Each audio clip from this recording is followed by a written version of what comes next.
Fuck Seattle. Yeah. I was just like, damn, light them up, fucking Oregon. I'd like to say that this is my redemption arc. I've picked 2 non-stinkers in a row. Thank you very much. So, What? I picked 2 non-stinkers in a row. Yeah, but You're you giving me picked hell like for. you picked like a trillion in a row. So I just. Hey man, I don't make the movies. Yeah.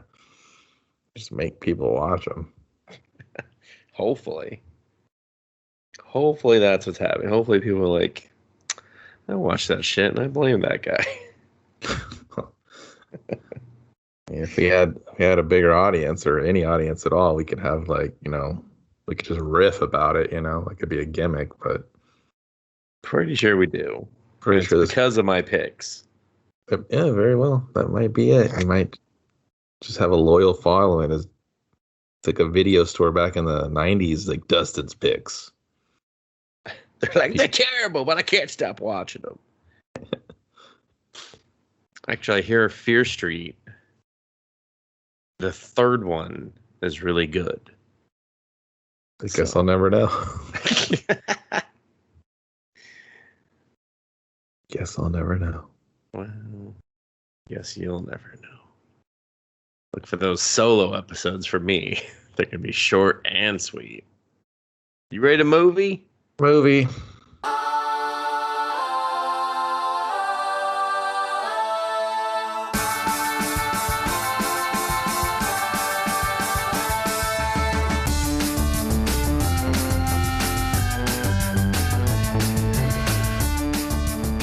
Dustin, the movie's Pig. What'd you call me, you son of a... Oh, the movie. Got it. Starring Nick Cage as Robin, Alex Wolff, Adam Arkin, Nia Belfort, Gretchen Colbert, David Kell, Julie Bray, Darius Pierce. A bunch of people are going to be on the screen. You may recognize 1 or 2. My guess is you won't go any further than Alex Wolff before you go, I don't know what I'm looking at. No, I remembered. I knew Adam. No, not Adam Arkin. Where's the dad? I knew the dad. Okay. It's a Michael Sandorsky joint, and I do say it because he wrote it, shot it. I think he put some of his own money in there. Nope, he did. He got some Nick Cage cash on it, though. Yeah. Nick Cage is outside that Hollywood system. Oh, yeah. This is about 92 minutes from the US of A. Came out July 16th, year 2021 of our Lord, and its box office is sitting at 1.5 million. How much did it cost? You'll have to ask those people that produced it. Nick Cage is like, I can only spot you at 20. I cannot confirm or deny that I did not take that 20. I will tell you one thing. You said Pig, and I said what? And I literally what? I had no idea what this movie was. When I did fire it up, though, there was not a lot of pig near a city or city in a pig. So I was very confused. I thought this was the 3rd installment of the adventures of a certain pig. It definitely is. He's morphed into a man. Absolutely had nothing to do with that. It did, fortunately, surprise me and be way better than I thought it was. There was no cage rage that sneaks into the movie. Tonally, I really kind of didn't know what was going to go on. And I was like, okay, he at any moment, I was almost waiting him to violently beat someone or dismember them. But yeah, and I think that was a good kind of swerve, And not even a swerve from the narrative. It's just more of he just didn't do it. Most of his, he wasn't driving angry in this. He wasn't fighting animatronic, robots and shit or Chuck E. Cheese robots. Yeah, it was just he's actually really good in it. Yeah. So the reason I picked this one, Kevin, is I didn't know anything about it either.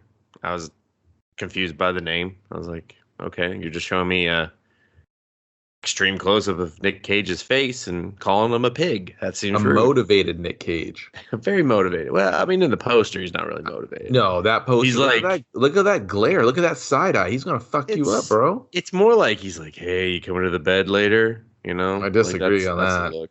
Well, I mean, that's what I'm seeing. I mean, I don't know how many guys have given you that look, and the bed just was Nick the Cage, answer. unfortunately. So that looks like a man that's driven, and I was like, oh, okay. But the only thing I knew about this movie was that Nick Cage had said basically because of this, or maybe not because of this movie, but in promoting this movie, he was like, I don't want to make movies in the Hollywood system, and this goes to show I don't need the Hollywood system to make movies that I can star in and enjoy. So I mean, like, absolutely though, because there's been, I don't know, millions of people to pull it off, then get pulled into the Hollywood system because what they do is so unique and inviting. Then they're asked to make this giant superhero movie, and they're like, well, what went wrong? You're like, I don't know, because I don't want to tell stories like this, Was it all the face caressing, you think? Yeah. Is that where I fucking stumbled as a filmmaker? Jesus. So, yeah, this is I really enjoyed it. I mean, there's some, I have some very minor issues because that's what we're here to do. But otherwise, man, like, watch this movie. I'm just gonna start there. Yeah, I'm gonna go bold. Wow. Tell you to watch it right at the beginning. Just turn off this podcast, I guess. Hello? They're like, we did. Dork. Oh, fucker. Show him. This accidentally just started to play because I was listening to something like good. Oh, thank you. Thanks for hanging in there. Hanging out for 2 minutes with us. They're just like, that's all I listen to anyways. They're like, I just support, I don't listen. I'm like, oh, well, we appreciate that too. But yeah, we begin in the Oregon wilderness. Deep in the forest. And we meet a pig. And then we meet a potbelly pig. A truffle pig. Hello? Is this on? It's comedy, everyone. Fuck you, man. You keep doing that, people are going to think we're having a fucking internet. No, they won't. They're going to be like, I heard the joke. Like, I will not give him the satisfaction of acknowledging it. Someone is most definitely giving me the satisfaction. They're like, oh, they fucking pig joked Nicolas Cage twice already. Well, go for the third. Hat trick. Come on. Follow your own rules, assholes. Do 3. We'll break that rule. But anyway, so they're in the woods, and it's just a very, serene setting. I will say that it's not too boring, in that they're just like, fucking watch these trees, like Mm-hmm. like I think it was the Amulet, where we were just like staring at trees for like way too long, uncomfortably long, wondering why we're watching, waiting for the movie to just get on with it. Yeah, I was like, come on, movie. But we just kind of cut to him in the. Oh, go ahead. Believe it or not, there is a way to film trees.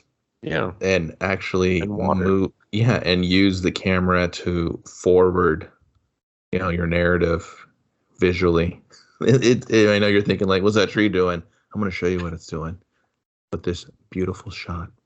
Yeah, but this actually starts before we get to the tree. We start in the water, and then we transition to Nicolas Cage washing his hands in the water. Very, I'm going to say, ritualistic. But not like I'm gonna go fucking kill this pig way. Just more of like, this is the only way he'll wash his hands kind of thing. Like of years of habit are showing. It must be like a clean brook he was in, because all the bacteria and stuff, you're still gonna kind of have that. But I get it. I mean, he's making artesian pizza. I don't think he's super worried. He's like, this will fucking kill all the bad stuff. I don't think that's how pizza works, but I'll give it to you. So, anyways, he and his truffle pig start looking for truffles. If people are unfamiliar with a truffle pig, they find truffles, everybody. I had to explain that this week, actually, ironically. For what? a different joke that I made in my office, Kevin. I called someone a truffle pig. And everyone just stared at me blankly, and I was just like, well, you guys don't know what truffle pigs are, do you? And they were like, no, we don't. And I was like, do you know what a truffle is? And they were like, no, we don't. I was like, all right, well, then this conversation's over. This is the second time this week you just don't know your audience. Yeah, you got me with that one. I never do. So I'll just continue to not care. But anyway, so he's fighting truffles with the pig and picking some local ingredients, and then we see him back at his cabin cooking up some mushrooms. So this is like a murder cabin, everyone. It really is. I mean, it's like, he's planting a bomb somewhere. No, he's just skinned a family of 4. That's what this cabin looks like. And so tonally, I was like, what will we get with this pig movie?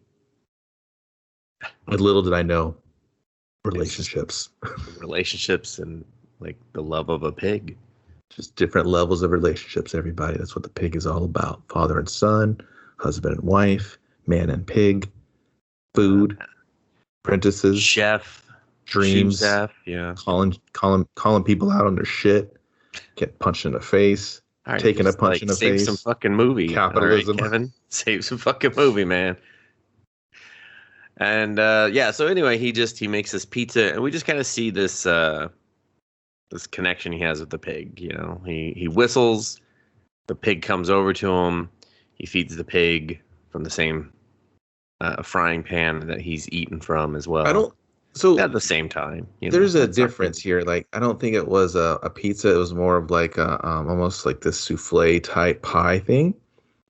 Because the way he was building the layer of the pie to lay it, like a common jabroni doesn't just pack flour this way to hold the egg and stuff like this. This is like some real pro move stuff. And you get kind of small glimpses of his surroundings and the cabinetry of his shelving. And it's just real, a lot of storage jars. It's a real hipster vibe going on with his ingredients and stuff. And I was like, man, this guy is not like bunkered down for the winter. He's okay. So he's not confined to this cabin. And I don't see like random machetes and hooks, or as Dustin likes to notice in the Asian movies, keyboards and fucking mouses hanging from the wall. It's the wire. It's the wire framing. Yeah, that's not here either. So he's no gamer. This this Robin. This fellow. Nick Cage is definitely no gamer in this. Okay, it's kind of like there's a choice being made to be here. It's not like he's been ostracized, but that's what I took from it. Yeah, I took it as this is a very intentional way that he lives. Like the door is open to his cabin until nighttime. And the pig doesn't nighttime bolt. Very intentionally. Down. Yeah, at nighttime he very intentionally shuts the door and latches it. And they hunker down for the night. They wake up. They go get some more truffles, and then this Corvette shows up, and then out comes, I don't even know if Amir. That's when. Oh yeah. I was like, they don't even say his name that often. But, so Amir comes. He's harassed by the pig instantly. He's just like, pig, get off my car. Get away from my car. And pig's like, I don't like that Gucci belt. Yeah, and he's just like, fuck you, pig. Fuck off. And he tries to talk to Nicolas Cage's character, who he just calls Rob. And that's what he's called for most of the movie, is this Rob. And he's just like, hey, Rob, all right, yeah, he switches him coolers. He gives him just like a cooler of supplies. He's like, hey, do you want me to get you like a propane shower or something? Basically commenting on the odor of Nicolas Cage's character, that he is not taking a bath in quite some time, most likely. But, and Nick Cage just no-sells this man.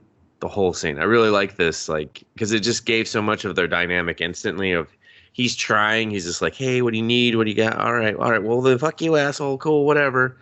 And Nick Cage is just, he's unresponsive, but he's also not like pissed off by his interaction with him. He's just kind of like, yeah, he's just like, you're just the guy that drops the stuff off. Like, go. So. And we see him go through the stuff, and he's got some batteries, and he sets up an old boom box, put some batteries in it, gets a tape out that says "For Robin." He puts it in, and he listens to about 10 seconds before he's just like, "Fucking nope, nope." And I was just like, "Uh-oh, we're dealing with a dead wife situation." I was just like, "We got a dead wife situation going on." I was like, a little listen to the voice, can't fucking hack it. Nope. Yeah, dead wife. Dead wife situation, everybody. So he puts the boombox away, he's hunkering down again for the night, He's got the pig and he's got this sweet little thing. He's just petting the pig. The pig's just like, all right, I got my little pig bed. And then the pig gets wild in the middle of the night. The pig's just like, oh shit, someone's here. Dustin, he sets his alarm how I like to set my alarm by being greeted with a pipe to my face, because that's what it feels like when I wake up. Oh, someone's here to steal this pig. Someone is definitely here because truffle pigs are valuable, and his truffle pig is amazing. So yeah, they pipe him, and then he's like, he just kind of roars and grabs his knife and goes to attack the perpetrators. He gets repiped. Actually, that's his frying pan. that gets him that time. Which isn't revealed until the next morning when he's like looking at it, like blocking open the door, and he's like, "Oh shit, I should technically be dead because that would kill me in real life." I saw this and I was like, "Well, looks like we are off to the races." That's all I needed to see. It's crazy house wood forest man loses beloved creature, truffle hunting fuzzy pig. We got ourselves a good old killing spree. Let's go, pig movie. And then it was like, no. But I will crank up the intensity and the interest level. And I was like, yeah, okay. Yeah. Yeah, I think that's kind of the amazing thing is, because it's just Nick Cage. It's almost like Nick Cage intentionally played, like maybe even picked this role, I want to say, because people would go in with an expectation of what Nick Cage was going to do. And then he delivered this fantastic performance that was the exact opposite. So I'm like, is he reading scripts now? Is he reading the scripts now and not just picking everything? I think, I think he's probably has he probably holds his hand over the script and then rolls some like dice and like crystals in his other hand and closes his eyes. And then he hums like the Applebee's. Like, rub my shoulders while we're doing this. He hums the Applebee's baby back ribs commercial, and then he takes his hand off of it. That's Chili's baby back ribs commercial. Are you talking? There's a rival Applebee's that he made up right then and there. Like, baby back, and they're just like, this is all the dubstep. they're like, Nick, we love you. We love everything you've done. This just isn't hit. Okay. He's just like, don't fuck with the process, okay? It hasn't failed me yet. Did you see Bringing Out the Dead? Huh? And then I think he just showed up on set, dude. No makeup, no nothing. He just showed up, and they were like, "Holy shit! Did you get the part?" He straight up just showed up like Michael. Nicholas is here. Nick Cage is here. Michael's like, "What are you? Shit, you got my email, bro. You read the script?" And he was like, "I brought my own pig." They're just like, he brought his own pig. We're gonna go to Applebee for ribs after this. Did they got ribs? Like, let's just shoot this. Let's go. Nick Cage just shows up in the kitchen, cooks some fucking baby back ribs. They're just like, do I stop him? He's fucking Nick Cage. He's cooking baby back ribs. No, you film it, and then you take that and you sell it as an NFT, polo. And you make a lot of money. But the Applebee's polo, they're gonna want a cut. Fuck them. It's my NFT. All right. They don't know how shit works. They can barely stay afloat. Is this going to just fuel the Applebee's chili war? No, because Applebee's is the only restaurant you can guarantee you're getting the shits. Like, upon leaving. I think they took that off the banner, the menu. That just wasn't hitting with the kids. It's everything. It's anything and everything there. Like, you fucking go into an Applebee's, you're coming out and having a shit, whether you ate or not. Oh, the wait time's how long? The atmosphere makes my tummy. Yeah, it's just in the air. It's just vacate the dung that's built up in my butt because I'm in Applebee's. Yeah. just it knows. It's like, oh no, we're in an Applebee's. I need to like vacate some space for these delicious Applebee's baby back ribs. Got it. Well, wait till Chili's finds out. They're gonna be pissed that Applebee's in the rib game. Super pissed. They're just like, Nick Cage went into a fucking Applebee's to cook baby back ribs. Fucking outrageous. Has he tried our fajitas? They sizzle at the table. What about our Southwestern egg rolls? Not the ones you can get at the store. I mean, the ones we defrost and cook. Okay, all right, come on, man. You're making me like not hungry. So that was kind of the. Gotcha. But yeah, so the next morning, Nick Cage wakes up. He slept like a ragdoll video game character. That just got slept like a GTA pedestrian. He slept like Dowsing from Street Fighter when he gets knocked out and his legs like behind his head. Oh, for sure. He's just like, oh, this isn't supposed to stay like loopy like this all the time. It hurts. It hurts a lot. He's like, I am not a young man. My back is gonna be rough for a while. But he wakes up. He's taken a very major blow to the head. There's a lot of blood on him. And I don't know about you, Kevin, but when I take a major blow to the head and bleed a lot, I like to clean myself up, kind of see if it's still bleeding even. But, dude, that was his war paint, bro. That was him saying it's fucking on. There's no sleep till Brooklyn. That was the pig's name, I thought, until I get it back. And I was like, I love it, dude. He takes the tarp off his old ass piece of shit truck. He throws some gas in there. I'm like, hey, you haven't started that in a while. It's not going to turn over. It turned over. It went 10 feet. It died on him. He just starts walking. I was like, here we go, man. It's like, fuck old trucks. I'm done with this shit. Fuck old trucks. Fuck sidewalks. I'm walking dead ass in the road. I'm a car where I'm coming from. I'm a car. Yeah, Nick Cage prays for a fucking car accident in this movie because that's not a one scene thing. They're like character consistency. Here you go. He takes it all the way to the town. He goes to the first shithole bar, like diner he sees. He goes in there and he's like, and he just basically stops the room. They all look at him and I was like, is this where he rage cages? No, not yet. I need to use the phone. Is Doris here? Doris ain't worked here. She's dead. Are you Doris Nick Cage? Died 10 years ago. Are you fucking Nick Cage? Are you going to make brownies? He's like, maybe. Is he taking the part? I didn't know who was showing up as the lead. Yeah, they're like, I didn't. Keep going. It's Nick Cage. I'm a little nervous now. Just do the scene where you don't. Just give him the phone. Fuck.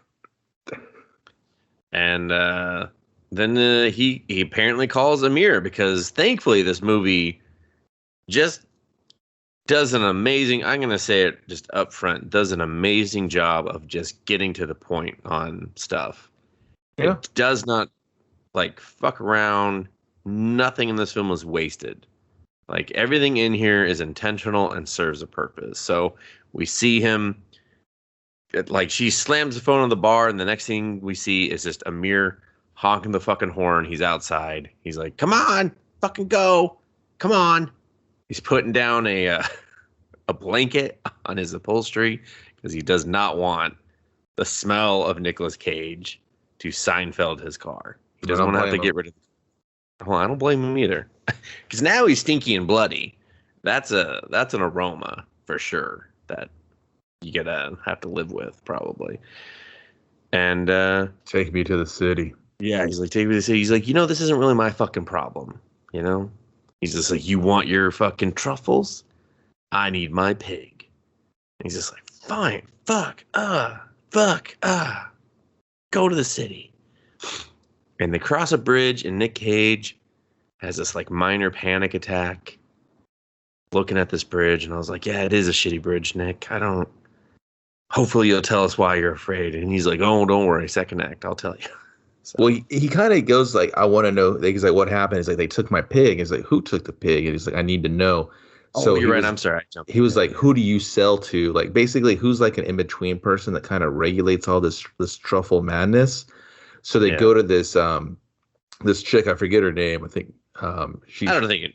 She's just an old woman who runs the truffle game. She runs this section of it because there's a lot of money to be made, and they're like, hey, what's up with this asshole. And he's like, they took my pig. And she's like, who took your pig? And he was like, I don't know. And he's like, have you? So they basically shake him down. And the chick's like, motherfucker, I knew it was these two. You cut to this little trailer park. These two junkies are in there.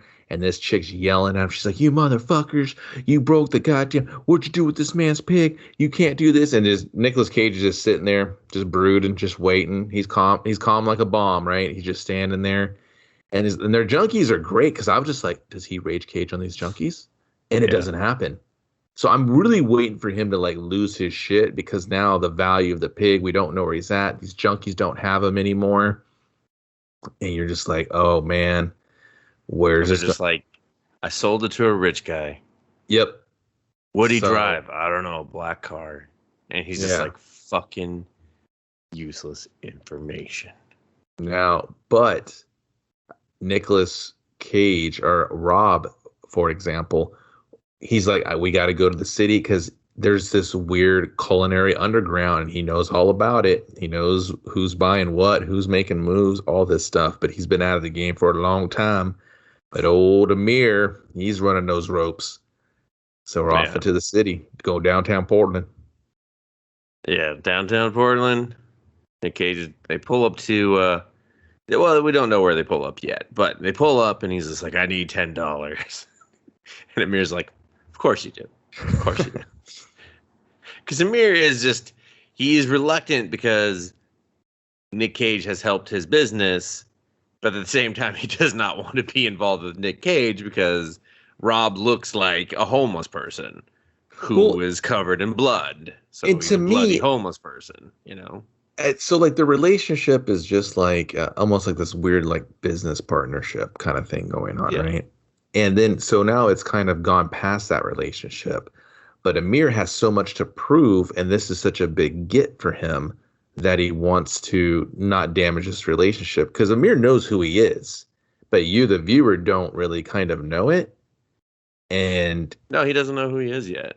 I think he does, dude. Does like no? It's not until because they have that 101 in his apartment, and I think no. At that point, he did, but you're forgetting what happens before that. Okay, so we meet Edgar. Okay, and this is I like this scene because Nick Cage, he walks past all these like food trucks, yeah, and but then he goes into this like this place where it just has like books and shit on top of it, and he presents food to this man, this guy named Edgar, and Edgar's just like, your name has no worth.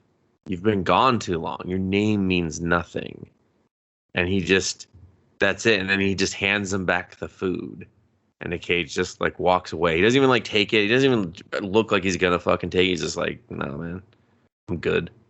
Walks out. And as he's walking out, and Amir comes in and he's like, do you even know his real name?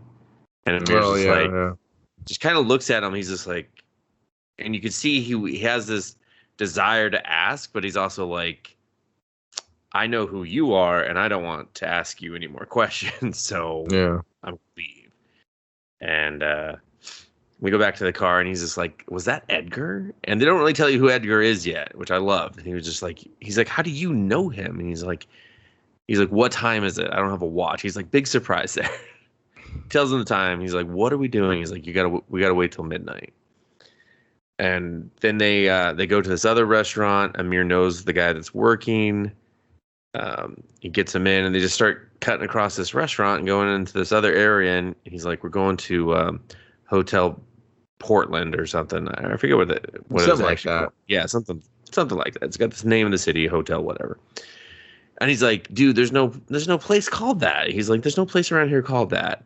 He's like, "So either keep me in the loop or like, you know, or like I'm gonna fuck off." Yeah. And so Nick Cage.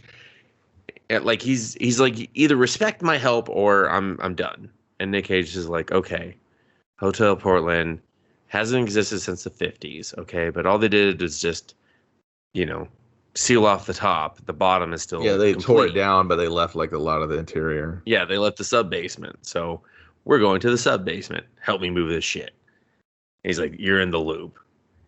And then they start walking down into this sub basement, and you're like, okay, all right, we got some underground shit going here. I'm interested. I'm clued in. And he's like, no matter what happens, just hang in the back. And he's like, what do you mean? Mm-hmm. What's gonna happen? What's gonna happen? And we go in, and it's a very, I don't know. It's like, so when Nick Cage breaks it down, he's like, Edgar runs fights between all the restaurants, and he has for a long time. So we're going into his den. We're going to his place of business, and it's kind of interesting because we just see this other old guy getting punched like a lot. And then they're just like, all right, 500, but like the time expires and it's like $500 for so and so. And you're like, okay, that wasn't so much a fight as one guy punching the other guy, but okay, all right. And then he's like, who's next? And then boom, Nick Cage whistles, and fucking Edgar knows his whistle. Like, oh shit, he's here. That's the pig whistle. Yeah, and it's the pig whistle too. That's the great part. Like this motherfucker. Like I could just, and I like that because when you learn what more about him in the future, it's like you can tell people were very familiar with that whistle for a different reason, you know? Like that's how he ran his shit. Mm-hmm. Like, and I was like, oh, I like that. He walks up, and because his name's not on the board, his name has no value, he fucking writes his full name. And that's when Amir learns his name because he writes it fucking huge on this piece of like cardboard, and it's Robin Feld. And then all these motherfuckers start coming through and just like putting down, I guess, was that money or fun bucks or playing cards? I didn't understand. Yeah, I did. Yeah. But and finally, one guy puts down like a lot of these like playing card things, and they're just like, all right, do it up, and they just like square up, and then this guy just starts just punching Nick Cage, like just punching the shit out of him. Nick Cage just takes all of it. He's got like, it's like a fight club, but you just got to get punched without getting dropped in the time. Who the fuck wants to do this? You know, who wants to be a part of this fight club? Because there's only a certain, like, if you punch someone in the face enough times, especially if you have 2 minutes to do it, and then hit them in the gut, they're gonna fall over, Kevin. That's just science. So I was just like, how do you win this? You gotta not fall over? Like, it's fucking. It's like a weird, like, so it's all just like these restaurant people. It's almost like this, like, underground sub level of just, I don't know, almost like this jogging for position type. Yeah. I don't know. It was and like pseudo stress relief or something. I don't know. Yeah, it was unique. Yeah, it's not explained beyond that, which I was fine with because I didn't want that to become the focus of the movie. But Nick Cage takes his licks. The time runs out, and Edgar doesn't call him off. Guy keeps going, and it seemed like that guy had some history with Rob. Mm-hmm. And it's almost like he's atoning for all his like he knew it because he remembers everyone. He remembers every dish he's ever made. He's just this Nicolas Cage or Rob in this movie almost has like this tranquil type monk presentation about himself as he goes through the movie. And when he interacts with these people, he almost holds up a mirror to them, right? And says, hey, this is really what you're feeling. This is because he does it to Amir. He does it a couple times throughout the movie. He doesn't really talk a lot. But when he talks, it's so profound of I've been there, I've done that, and I want to make sure that you see what's happening because I know you don't. And it's too late for me now, but I want to pass this knowledge on. Whereas, and I was just sitting in kind of my own wallowing filth, right? And I didn't have anything left after he loses his wife and what he thought his career is, what he wanted. But he kind of goes to make peace with all these people in a weird way, you know? Like if he had a bad relationship with Edgar, it's almost like he just took his lumps for that right then and there, you know? Yeah. And he was like, you know what?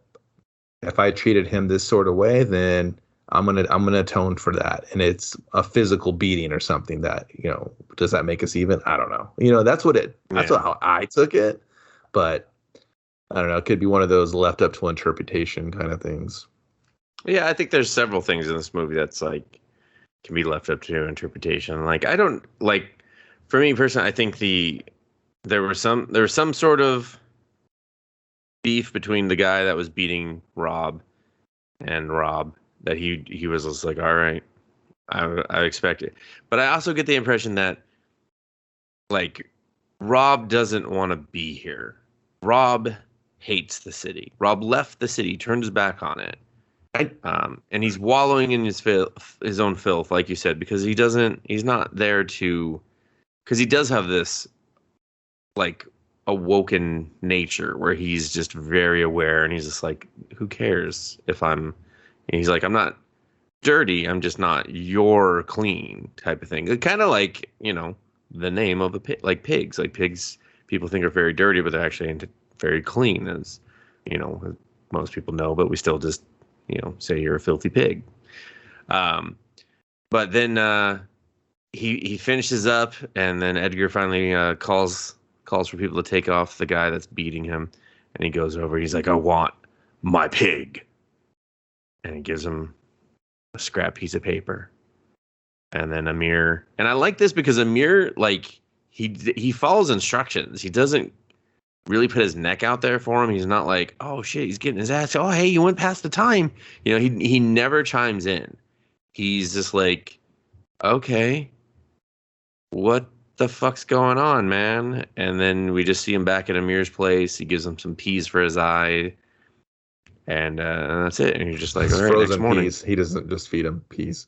No, I mean, sorry, yeah. He's just like, open up, Nick Cage.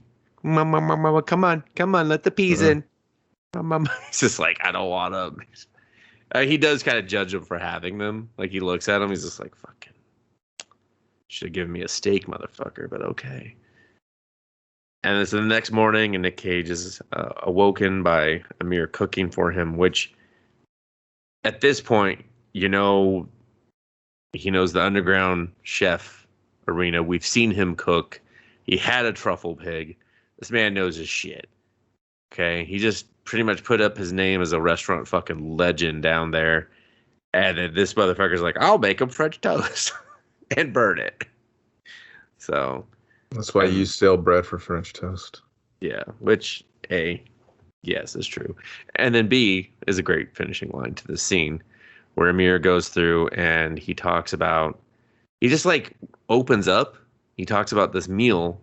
Like he talks about his parents first and how they're always fighting and stuff. But he's like, I remember this one night they had this meal and they talked about that meal for like years afterwards. And he was just like, you cooked that meal.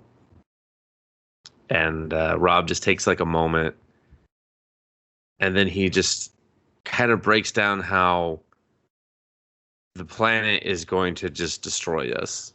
Like everything in that city is going to be underwater.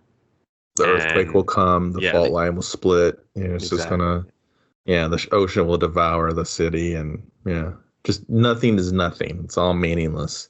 Yeah.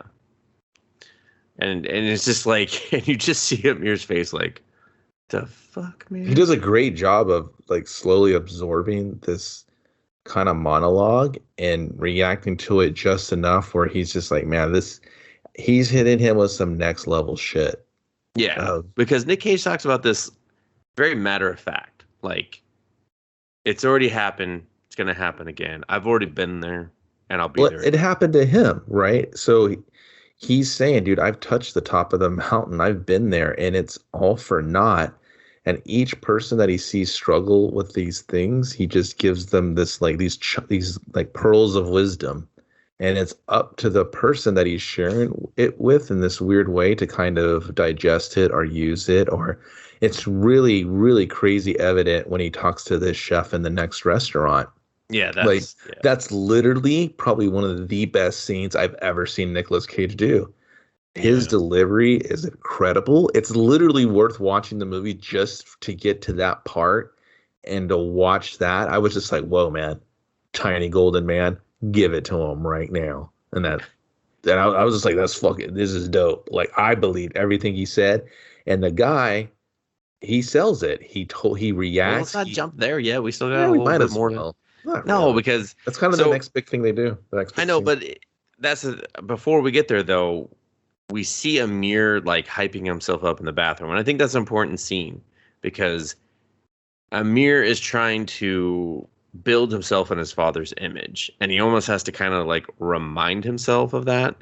But then also we learned that Amir's mom like killed herself. So, because he's like, "What happened to your mom?" She's like, "She killed herself," you know. And he kind of says it, and that's just what those people do, and like it just happens eventually, which is a very like. I like that line because it felt like I'm repeating something my father told me 100 times. You know, it didn't feel like he was saying that because he believed it. It was just that that's the response he was told to say, and so he does it. So that's why I don't want to skip over that because I think it's yeah, no, it's true. Well, it's the core. It's one of his core motivators, right? Amir wants to kind of fulfill a relationship with his dad. His dad's hyper distant, and he tries to emulate his dad and his career. And he's just like, hey, man, can we just be father and son and talk about a loss of a mom and kind of build that back and heal that loss? And that's the last good thought he could have about his parents is a meal that this man made, and that's like kind of shitty, and that's all he holds on. Like that's like a fond memory, and he has to constantly hype himself to play this, to do these kind of this shit thing he really doesn't want to do in his eyes, just to have any kind of relationship with his dad. Yeah, and so then Nick Cage is like, "Hey, can you get us lunch reservations at this place? You know, the place that was on the paper given to him, Paradise, or whatever it was called." No, it's called Fenway. Oh, I think that was some bullshit on his jacket. But and then they kind of part ways. And then Amir goes and he's selling some truffles and he's trying to talk to this guy. He's like, "Hey, can you get me like a table for lunch? Like, you know, you're friends with the guy." And he's just like, "Dude, that's like your dad's place. Like, fuck off out of there." He's like, yeah. He's like, I'll give you half off on the truffles. The guy's like, fuck no. He's like, my friend's Robin Feld.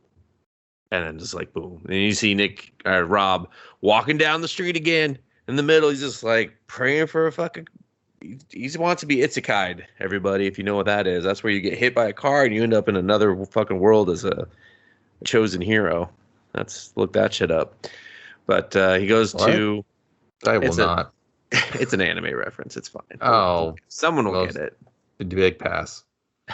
But if you're curious, you can check out another podcast called Let's Anime. I will also probably bore you and not be the right audience for my jokes, but that's fine. Fuck that. They're like, boo! I'm not gonna listen to him twice. Honey, this guy's at it again. But this time he's talking about cartoons from another country. I don't get his comedy. What do you mean you want to know what it's called? No, you ain't listening to it. He told me I had to isekai myself. I don't like him. But anyway, so he stops by this house. He shares like this moment with this kid.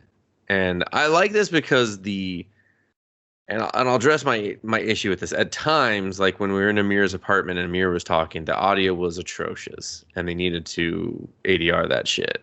Like bad. I get why they couldn't, because they were just like, the performance was fantastic. We don't want to lose it, but sometimes you just got to lose it. But the audio, some of the other times when it's capturing nature and just Nick Cage walking through nature, is very peaceful and just like, I don't know, captivating in a way where I was just like, man, the audio is fantastic right now. And he just hears this little pan drum, or what the fuck is it called? Like a tin drum type thing playing. And I missed the name, but yeah, I can't remember what it's called now. But he just like sits down and like shares this moment with this kid that's on his like back porch, you know, and thankfully they don't just have like some woman like chase him off or something. Like, thank God, dude. I was waiting for that, going, "Oh, little Teddy, strange man, he smells like a bum's asshole. Don't talk to him." I was like, "No, let him talk." Call the cops. Yeah. And he's just like, "Yeah, I used to live here. What happened to this one tree?" And I forget what the fucking thing's called. It's like a small orange tree, but it's like really bitter if you don't let it ripen just right. Yeah, I mean, I've seen them all the time. Like they're like weirdly popular. This is for all the foodies, okay? The foodies, they're going to hit you with some stuff in this movie. Fucking, I love those. Blah, blah, blah. And I'm like, shut up. I've had them. I'm not a fan, but you know, whatever.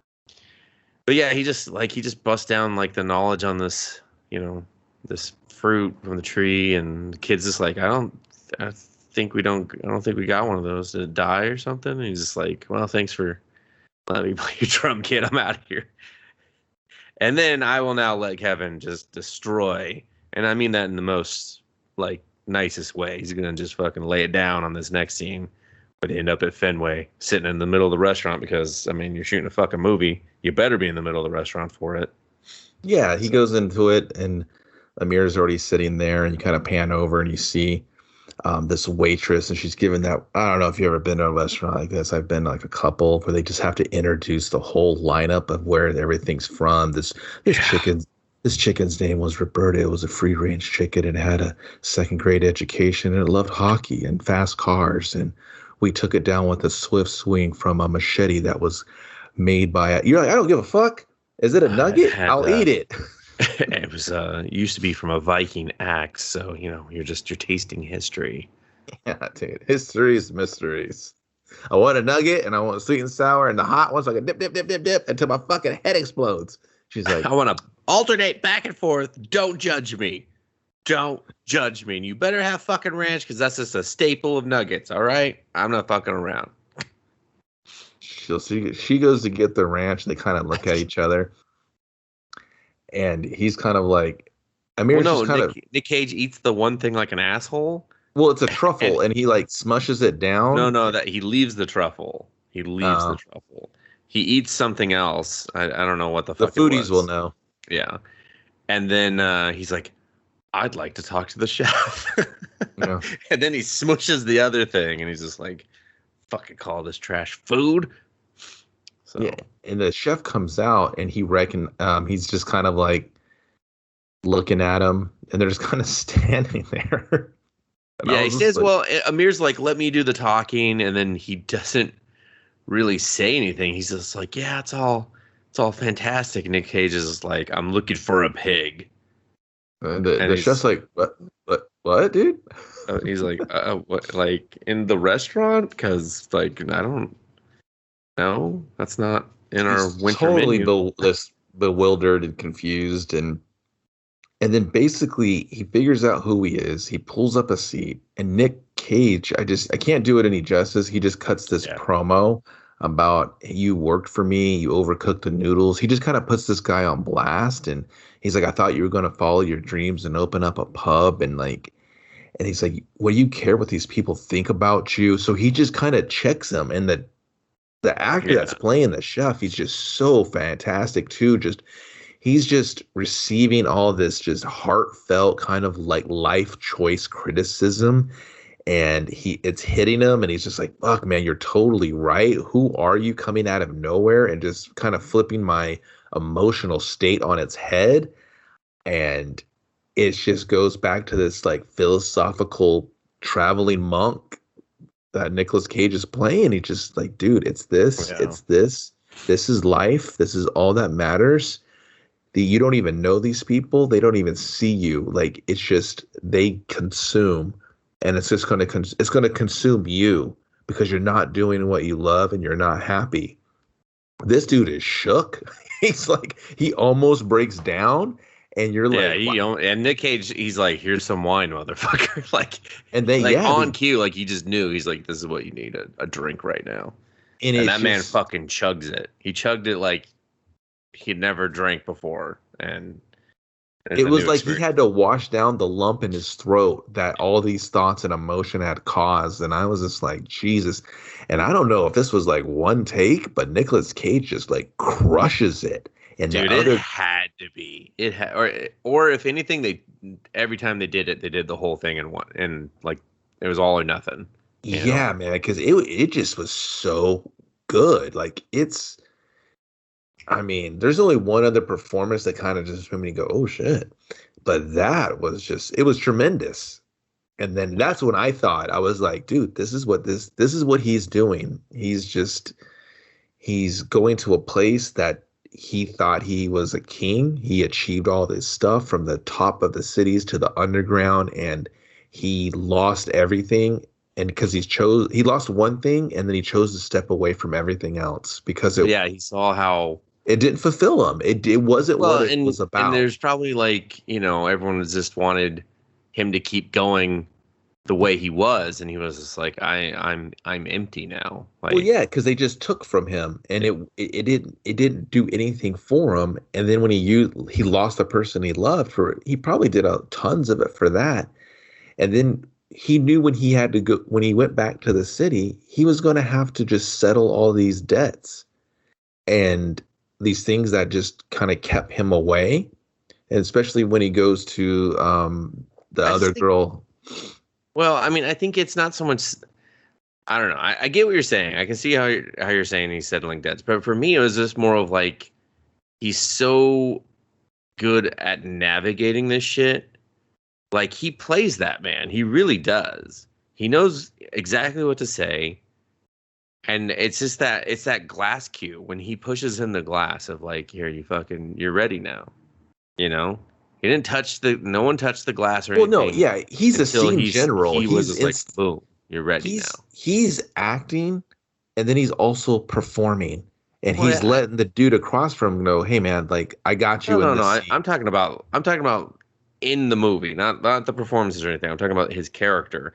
Like he was just like he plays the man because he's at the end of the day he's looking for that pig, and so he knew what to say to that guy because he knew him and he saw him, because he's awoken but like I also think that's why he avoids the city because it's not so much that he has to pay these debts. And again, Well, this is my opinion, just my opinion. I well, understand really your quick, not debts as in he owes it, but it's just something it's almost like he's paying it forward in a way, and he's kind of atoning for abandoning some things. And yeah, he's getting what he needs in the situation, but by holding up that mirror, especially when he goes to the baker chick, he legitimately misses her. Yeah, I But mean, I don't know. I guess I just saw it differently of like it's just more of this is why he avoids people because he can't stop. It's almost like okay, it's like us with fucking movies, all right? Or him where we learn later it's like she's like I'm going to take you to this restaurant, you're going to complain and be unbearable, you know? Like that's why my wife doesn't watch movies with me because she doesn't want to hear me fucking go on and on and on about the movie. That's why we do this fucking podcast so I can do that. And so I took it more of that where now it's not the cooking he wants to critique, it's the people and how they're living. He saw the flaw in that system and so now he can't help himself and that's why he doesn't want to be around people because he's just like, yeah, I can fucking tell you how to stop living the way you are, but it's too much work. It's too much emotionally engaging, because even though he puts up this like front, he's emotionally engaging with these people and he's becoming more and more emotionally invested in Amir as the movie goes on too. So especially after this scene, because Amir's just like that's where we leave it. Amir's just like, oh shit, just looking at him. And so the chef, he tells him, he's just like, this is not a good man. You don't want to make this man upset. And then they both just look at Amir and surprise, not so surprising. It's his dad. It's his dad who basically runs the food industry in Portland. And then we cut back out to the car. Nick Cage he's like, open the door. And he's like, dude, I didn't even tell him about you or the pig. I didn't tell, I didn't, this is my fault. I'm sorry for my dad doing this shit. And he's just like, fucking doesn't even care. He's just kicking the door. He's just like, that's the only like rage you get is because he feels played by Amir. Like Amir set him up to get his pig taken. And he's like, fuck it. He's like, where's your dad live? If you won't take me there, just tell me where he lives. And he's just like, fuck it, I'm gone, And Amir's just like, I'm here. We could just talk. We could just figure this out. And instead, he just leaves him there. And then I don't remember if it's the order if we see Nick Cage show up at the dad's house first or if we follow Amir, or maybe it's kind of like both. They're pretty parallel. Like, Yeah. Rob goes to Amir's dad's house and basically tries to negotiate the release of the pig. The dad's just a stone cold asshole, and the long and the short of it. And you're not getting it. I do this and that. He's literally almost ignoring him through the beginning of it. And he's just like, I'll give you this much to go away. And Nicolas Cage is like, I just want the pig, man. Just give me the pig. Yeah.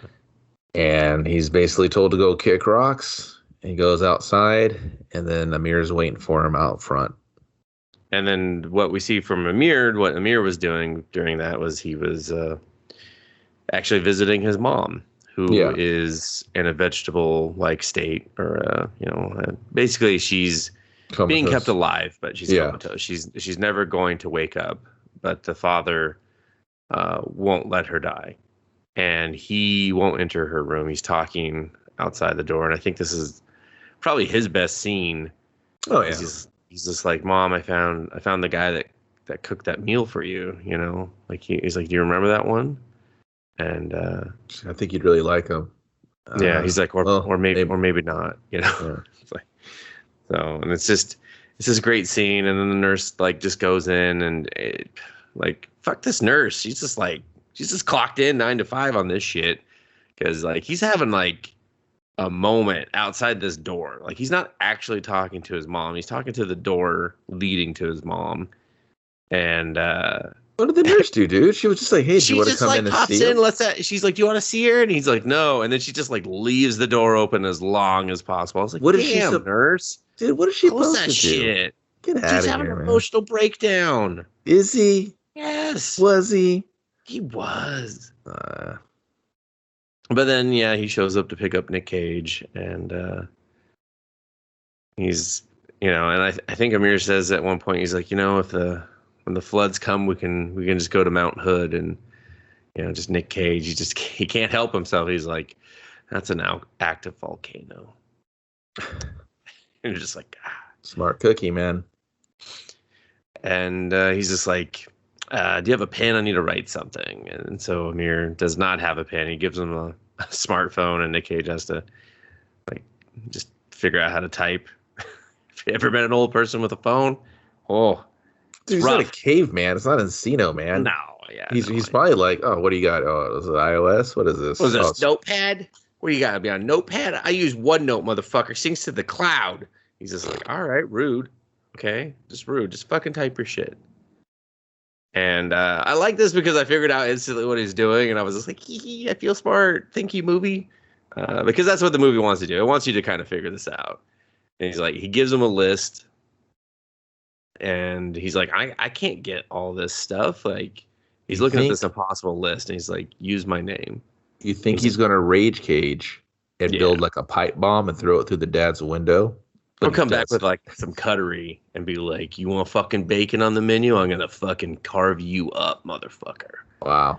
But he doesn't. He's actually even more tranquil, I feel like. Because he's just like, no, I know what to do. And the guy's like, or Amir's like, should I even ask what we're doing? He's like, we're going to get my pig back. Like, and that's the line for me where I was like, there isn't a single thing he's done since leaving his cabin that has not been with the goal of getting the pig back.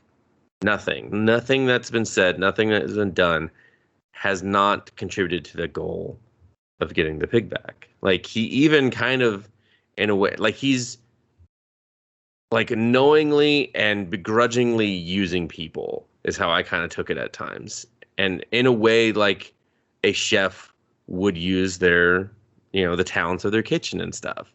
It's almost like he just can't help himself in a way. I don't know. I mean, that could just be me reading it shit. But. Yeah, I didn't get that at all.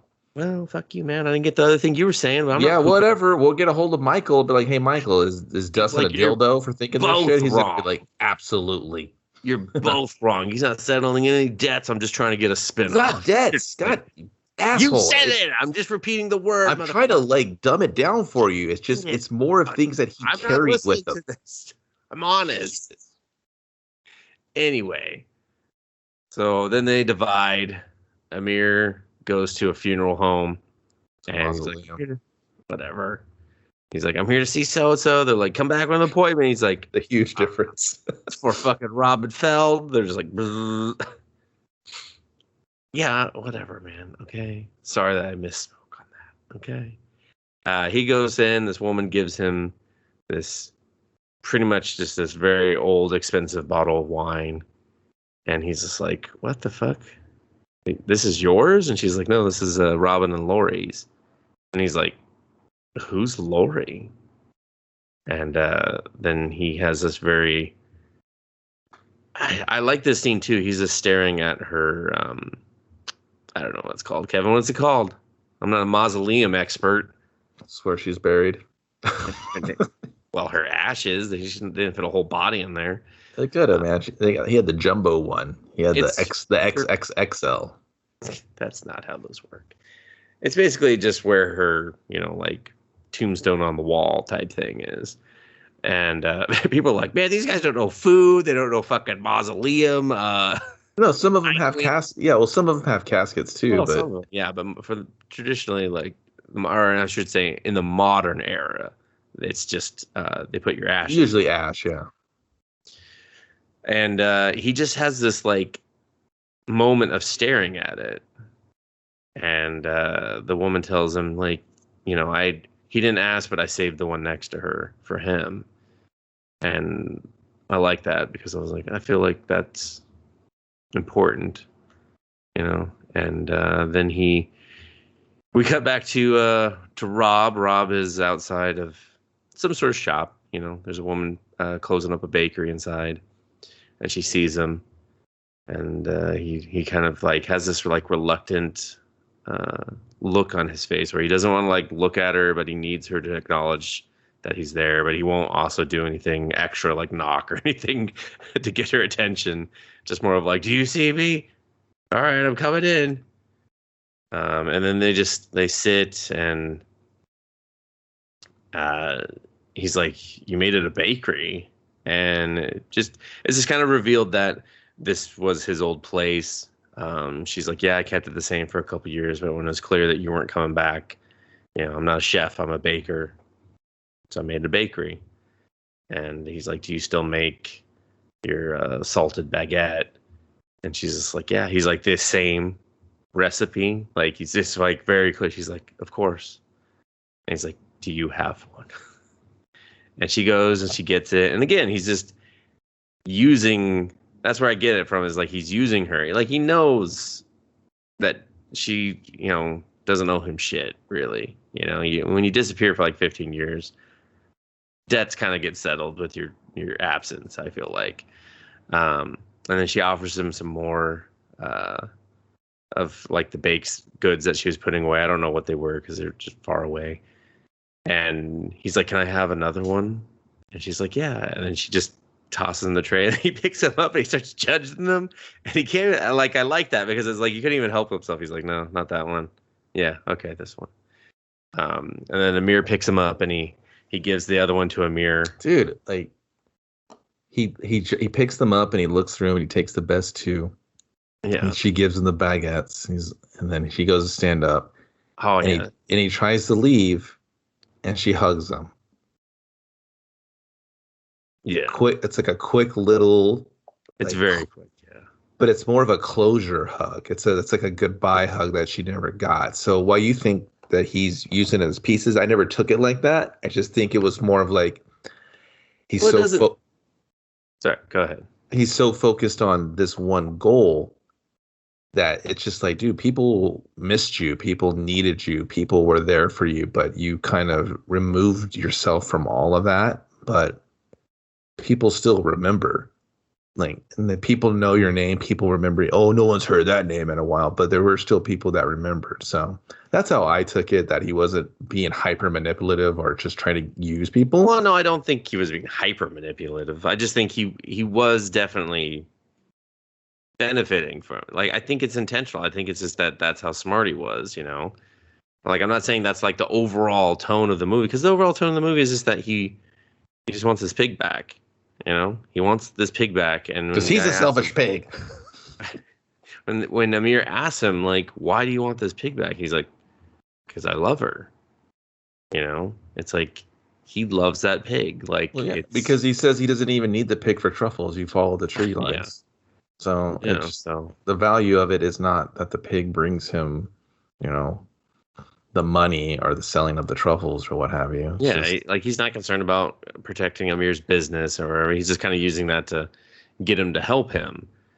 So, but yeah, and then she says, "Bye, chef." You know, like still with the respect of his like title and position. And he just ends it with, "You took the curtains down." And she's like, "Well, that's what Lori always wanted." He's like, "It looks better this way," you know, kind of like also acknowledging that she fulfilled his wife's desires and that his wife was right, you know, and he never got a chance to show her. So he's like, you know, glad that someone did in a way. So, Mhm. and then we're back at the dad's house and they're sneaking in, and my God, no dialogue at all. But one of the best scenes of the fucking movie. He shows Amir how to cook, and I don't really think Amir understood until they sat down to eat what he had helped him cook, because he's just so like, oh, okay, we're doing it. I'm cooking for my father. You know, he has this almost like, I will get his attention this way, and he'll see the value in my relationship with Rob, and we'll get the pig back, and everything will be okay. And I was just like, man, you don't even know yet. It's gonna be great. But just like the whole scene of them cooking and everything, I was just like, this is fantastic. Yeah. Um, and then Amir goes up to get his dad, and he talks to his dad the same way he talked to his mom. And I thought that was just a really nice touch, where he's talking through the door, like almost like that's the only way he's ever been able to talk to his parents, is just Mm-hmm. behind their closed doors. And he has this very timid voice and doing it. And the dad's just like, you need to fuck off. Like, he just straight up tells him, like, get the fuck out of here. And he just he summons all of his courage and he grows as a character, and he pushes that door open. And he's like, I cooked you dinner. And then Get they're your just, bitch ass down here and eat it. yeah. And then they're just awkwardly sitting down there. And out comes Nick Cage finally, after just like this perfectly awkward pause between father and son. And he sets out 3 plates. And I was like, this motherfucker, he came to eat too. We only saw him prepare 2 meals, but all of a sudden there's 3. I was like, I love it. Love this guy. And he presents a wine to him. And he's like, your son found this. And you're just like, okay. I mean, we know that's bullshit, but all right. Yeah, I see what you're doing there, Rob. I see what you're doing. You're trying to get him over with his dad. That's good. Mm-hmm. And they started eating. And I was like, Nick Cage just dives in.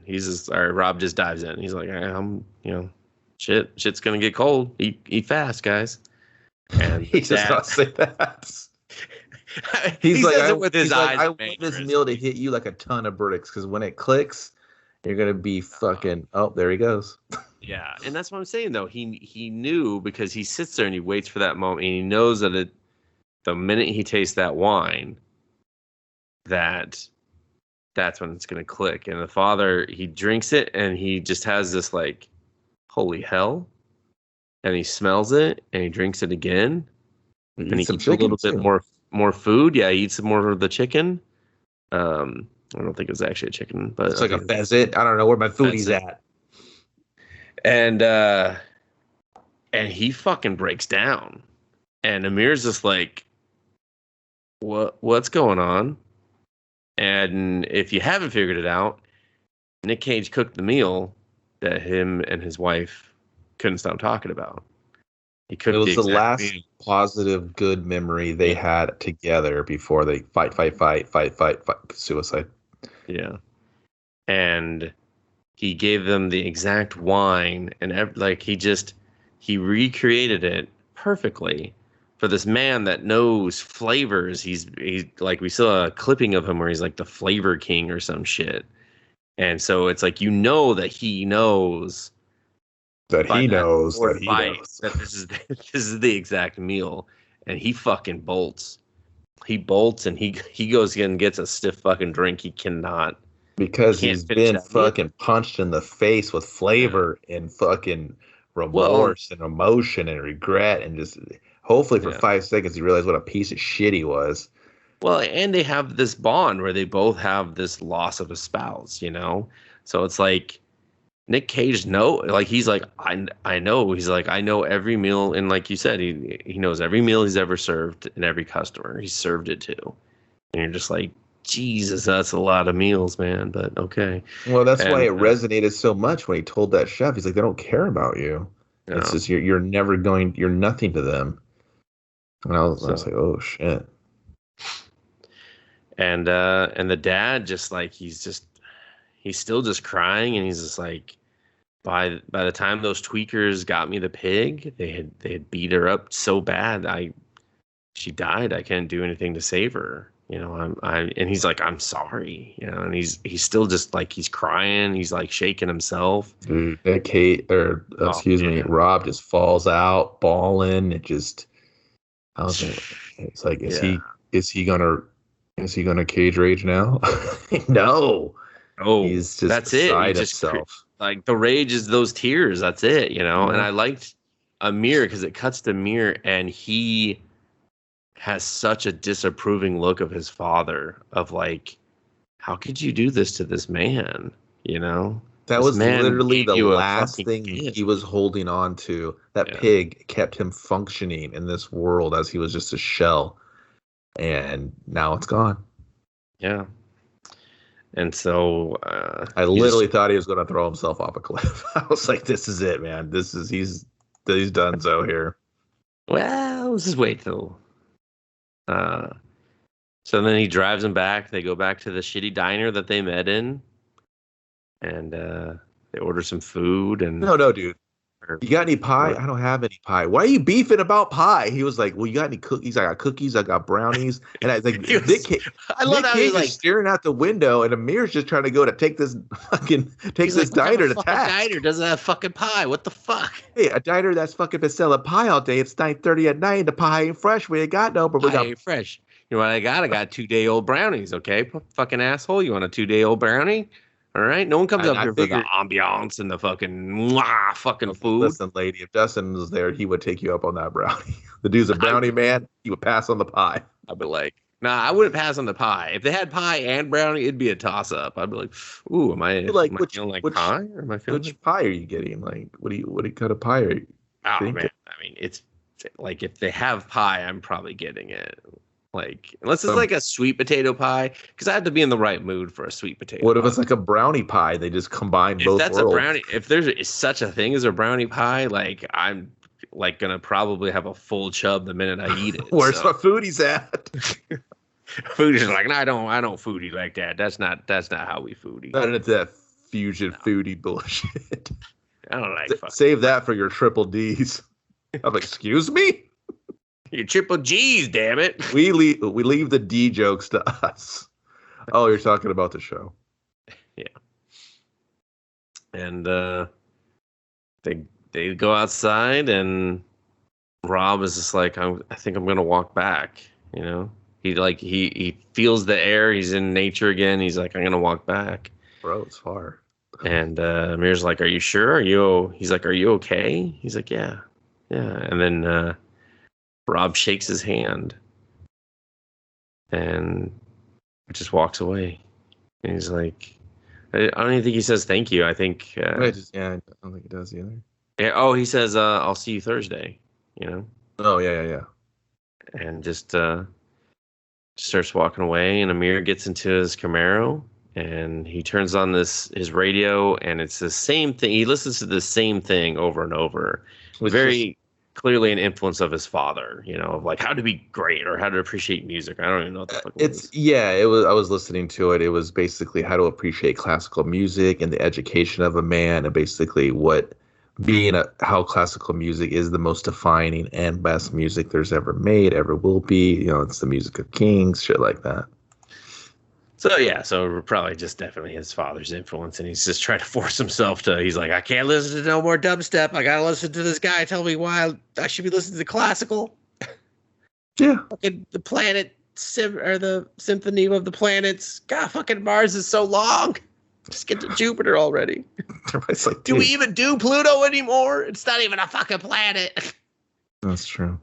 Yeah, that's gotta be weird. It's like, and now this one for former planet, dwarf planet Pluto. We will still play it because this shit's old. But he turns it off and he just goes into a fetal position and cries. And that's a lot of emotional shit just happened. Yeah, and that's an emotional vacuum. Yeah. So, and Rob just walks home. He,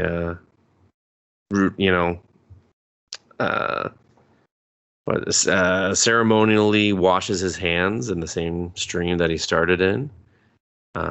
His cabin isn't in utter disarray or anything. It's just, it's like from the struggle, still a little messy, I guess. And he just sees the frying pan that the pig used to eat out of. And he sits down and plays the tape from his wife. And she starts singing, and I fucking love the song. I'm on fire. Bruce Springsteen, right? I don't know. I just loved her singing it. It was just perfect for that moment. So I'm not a fucking Boss fan, I'm not anti-Boss, but I'm not like, oh fucking I know all these jams, Right. So and then I don't know, Kevin, did you feel the same when he looked up at the end that he was going to hang himself that night? Wow. Yeah, because man. I didn't. I rewound it and I watched it again, and I feel like the and it could be this whole dumb Inception thing, did he or didn't he type of thing. But I think with so much of because in the diner he says, I keep thinking if I hadn't gone and looked for her, at least in my head, she'd still be alive. Yeah, exactly. And just Amir's response when he goes in the fetal position, because he's just like, Amir starts off by meeting him. He's like, if you were dead in this cabin, no one would know but me on a Thursday. So I feel like there was just, they're gonna ring that true. Too many breadcrumbs. And while they don't show it, you're supposed to just, the way he looks up and he stares at that beam, it's just, because he's like, that's a load-bearing beam. Before he was staring at the pig's bed, and then when he's just kind of done that, he just stares up at the beam, and that's when the movie ends. It's kind of really open. I mean, I didn't see it. It is, but I think there's enough, the mausoleum, next to it. There's a lot there. Well, just my 2 cents of his journey as a character and trying to fulfill those things, and my take of this movie, he's kind of done. He kind of put all he could out in that way, tried to pay it out to the people, put the energy back out. And this last thing was his final blow. That was literally, he's just a shell of a man. And this was the only thing that kept him together. And then he lost that as well. I don't know what he has anymore, because he's put everything into this creature, this pig that was more than a pig to him. It was literally his only anchor into life. That's how I took it. So the pig got smoked, no pun intended, but some pun.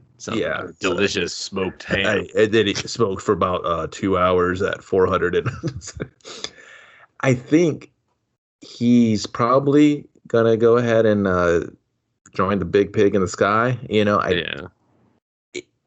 I don't know what else you do with him. I don't think he cleans himself up and just goes back into the game and then has the most brilliant restaurant in Portland just to burn it down. You know what I mean? Like just a real Joker shit.